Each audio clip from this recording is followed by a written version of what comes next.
Hello, welcome back to my channel surprising 54. ఈరోజు కొబ్బరికాయ పచ్చడి ఎలా చేయాలో చూపిస్తున్నారు. ముందుగా కొబ్బరికాయని చెక్కల కింద కొట్టుకొని తురుము తీసుకొని పక్కన పెట్టుకోండి. తర్వాత వాటిలో కావాల్సిన ఐటమ్స్ చూపిస్తున్నాను.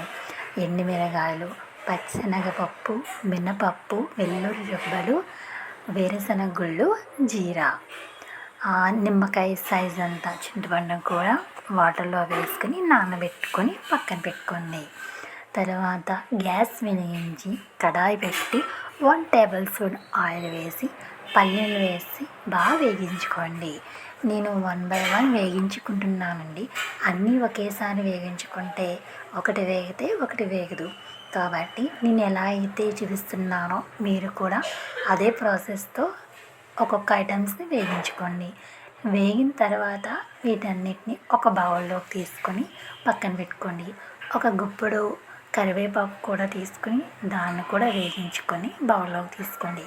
కరివేపాకు కొంచెం టేస్ట్గా ఉంటుందని కరివేపాకు కూడా వేస్తున్నాను. ఉప్పు మీ రుచికి సరిపడినంత వేసుకోండి. తర్వాత నేను దీన్ని రుబ్బుతున్నానండి.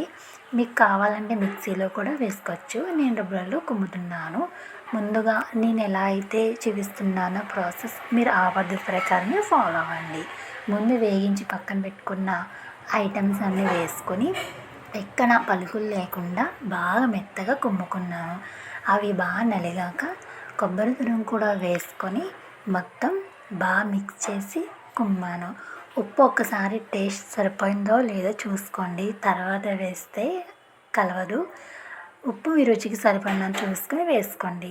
తర్వాత పోపుకి గ్యాస్ వెలిగించి కడాయి పెట్టి 1 టేబుల్ స్పూన్ ఆయిల్ వేసి 4 వెల్లుల్లి రెబ్బలు, పచ్చిశనగపప్పు, మినపప్పు, ఆవాలు, ఎండుమిర్చి, కరివేపాకు అండ్ ఇంగువ కూడా వేసాను.